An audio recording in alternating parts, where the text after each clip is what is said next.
Alright, so good morning sa inyong lahat mga kapatid. Pag-usapan lang natin saglit itong endorsement ni Robin Padilla kay Tolentino. Diba? So, pangalawa na ito sa inendorso ni Robin Padilla na presidente ng PDP, ng PADAPA, na taga-alyansa. Una si Amy, no? Tapos ito naman si Tolentino.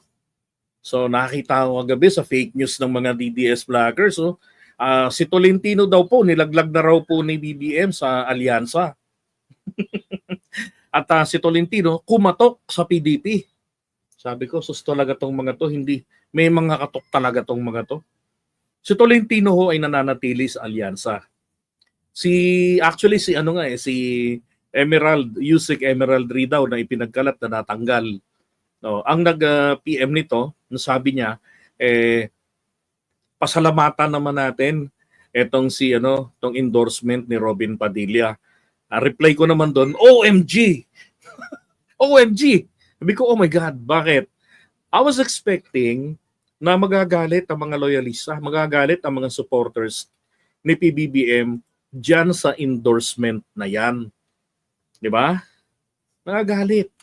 Kasi tingnan nyo yung reaction ng iba, even myself, yung reaction ko doon sa endorsement ni Robin kay Amy, hindi ko rin naman, wala namang magagawa to, hindi ko boboto si Amy. Yung mga DDS na iba, iboboto raw nila yon because of Robin. Iba naman because of Sara, iba naman because of both. Nagtiwala kay Amy. Diba? So dito naman po kay Tolentino, hindi ganun eh. Bakit? Sabi ko sa inyo, babase po ako sa ginawa ng tao eh. Ako, pasalamat ako. Okay, salamat. Thank you so much sa paniniwala dito kay Tolentino pag-endorso. Kasi ang endorsement po ni Robin Padilla, hindi ko pinagtatanggol Ang sa akin lang kasi ay kung ano yung tama, suportahan natin, palakpakan natin. Di ba? Pagka pangit, punahin natin. So itong kanyang pag-endorso kasi, ito nakalagay rito tingnan nyo Robin Hood Padilla has strongly support behind Senate Majority Leader Francis Tolentino in a recent political advertisement ahead of the 2025 elections. The clip features a voice asking, sino ang iboboto mong senador? To which Padilla replies, kasangga nating mga Pilipinong Muslim. Diba? Padilla Tolentino dyan jointly declare Tol Tolentino Tol. Sino iboboto mo? Bababa. Yan. Ito ho ang basihan ko. Napakatagal na po na problema ng bansa natin. Mula nung naging presidente si Pinoy, di ba? He was the one who coined the term West Philippine Sea to register his opposition sa 9-dash line ng China. Pero meron ho bang nangyari? Totoo yung sinasabi na wala kang makikitang West Philippine Sea sa mapa. Literal, nakasulat, wala kang makikita. Hanggang po nitong less than a week lamang. So ngayon ay April 22, 2025. Less than a week lang.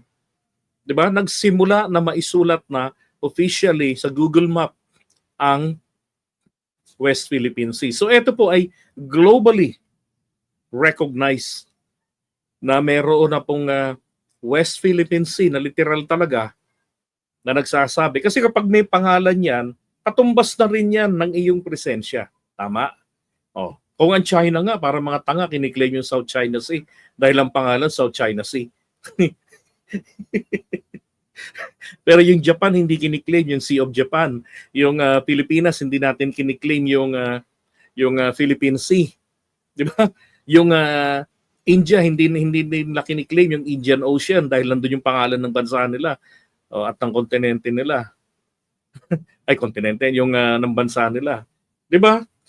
So, tanging si Tolentino lamang po ang nakapagpanukala at nakapagpasa ng batas na kung saan nagbigay daan para ho talaga makita na ang West Philippine Sea sa mapa. Tsaka isa pa, naging kaalyado siya ni Pinoy noon. Natalo siya noon sa kanyang kandidatura. Dati itong alam ko, Tagaytay. Mayor yata ito ng Tagaytay. Tapos sumama sa LP. talo noong 2010, 2016 sumama sa PDP, total sister company yan, ika nga, parehong dilawang partido, sumama kina Digong, di ba? Tapos hindi, noong 2016, hindi, 2019 pala to sumama doon. Sumama nung kina Digong noong 2019. Ngayon, ditong kay PBBM na, kasi hindi siya sumasang-ayon sa mga trip ni Duterte na ipamigay ang West Philippine Sea sa China. Hindi siya ganon. Hindi niya tinututulan, hindi niya inaayunan. Kinukundina niya rin yung ginagawa ng mga Chinese, ng Coast Guard, diyan sa mga Pilipino sa West Philippine Sea. Bagay na hindi ho kayang gawin ni Digong, hindi kayang gawin ng sino man sa mga anak ni Duterte, ni Digong. At syempre ng mga DDS. Di ba? So, tawag dito, noon pa man, kilala na to talaga na marami ng mga administrasyong nagdaan na kung saan nagsilbi din siya bilang kaalyado nila. Mabuti na nga ho yun kapag mali na yung tinatahak na landas. Tama lang po na iwanan. Bakit mananatili? 'Di ba? Kung ako nga todong suporta, talagang avid supporter ako ni Digong. Pinagtatanggol ko dati, todo-todo yan. Until 2023 April, talagang nawalan na ako ng talaga sa kanya ng interest na suportahan dahil po sa kanyang pagsusulong ng interest ng China sa West Philippine Sea at pinalala pa. Ginustify palalo yung aking pagtalikod kay Digong doon sa kanyang sa kanyang gustong mangyari na yung West Philippine Sea daw po ay mga boundaries of waters lang. Walang isla na dapat pag-awayan. So, kumbaga sovereign rights lang kasi tayo dyan. Kaya ipaubaya na lang daw yan sa mga Chinese. At kunin na lang natin yung mga isda. Sabi ko, shit, ayoko na talaga. Wala talagang kwenta itong suportahan. Nakakasuka ng paniwalaan yung narrative palagi na pag may hindi maipaliwanag, sasabihin, kumbaga sa mga Katoliko, misteryo. Sa mga Duterte, strategy. Chess master. Yung mga galon. Nung presidente, medyo kapani-paniwala pa. Nung hindi na presidente, siraulo na lang ang maniniwala pa ron. Di ba? Wala nang bearing kung ano pa yung ginagawa niya nung hindi na siya presidente. So, yun ang nagustuhan ko kay Tolentino. Hindi po siya sumasama sa trip ni Duterte. At hindi naman siyang original na kabilang doon sa mga nagsulong kay Duterte para tumakbo ng presidente. Hindi naman siya. So, naging 2019 senatorial candidate siya at nanalo kapareho ni Amy. Kaya ngayon, kailangan nilang mag-election, re-electionist. So, yun ang aking basihan diyan. At saka ito, yung kanyang statement na ang politics is not entertainment. Yun ang kanya.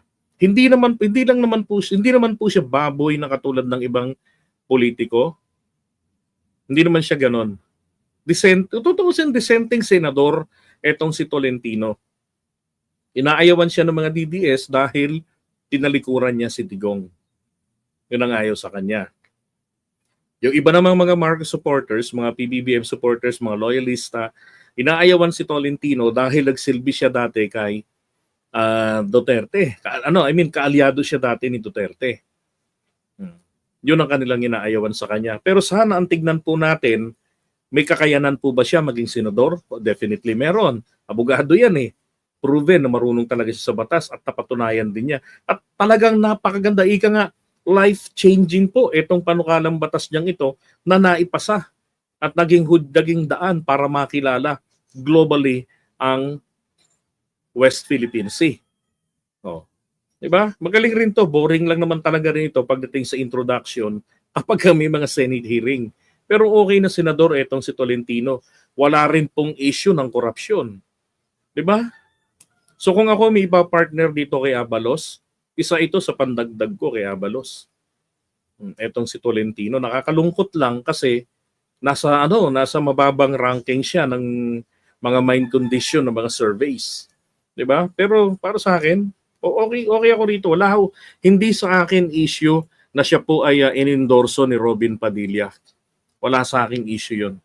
Kaya nga ako, pinasasalamatan ko pa eh. Kasi inendorso. Diba? Bagamat walang bearing, walang magagawa ang endorsement na to ni Robin Padilla para sa ikapapanalo niya.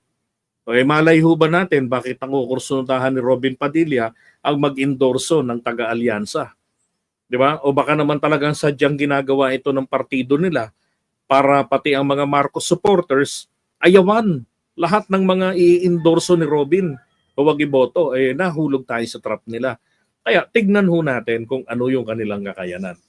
Ano ang kanilang paninindigan para sa interes ng ating bayan sa ngayon pagdating po sa pagiging sa nasyonalismo na usapin. Ito pong ating isa sa mga barometro ay ang pagsulong ng at pangangalaga ng interes ng bayan natin diyan sa West Philippine Sea.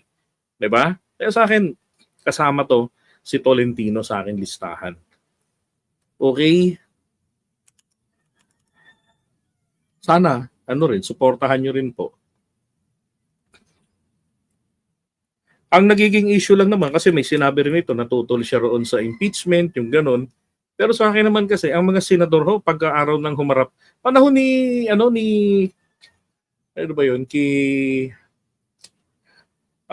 Corona. May mga senador din na nagsabing ayaw nila ng impeachment, ang ganito, haharangin nila, yung ganun. Pero pagdating ng impeachment na yun, in-impeach din nila si Corona eh. Ibig sabihin, nagbabago ang isip ng tao. Ganon din kay Erap. Diba? May mga pronouncement din. Depende kasi yan. Pag yung actual, nandun na talaga sila sa situation. Pero sa akin gusto kong tingnan dito is yung kanyang nagawa. But, decision is yours. Diba? Kanya-kanya tayo dyan eh. Sa akin lang kasi yung mga nasa baba. Ang talaga mga nasa listahan ko na. Yung nagre-request ng Heidi Mendoza, nandiyan na. Diba?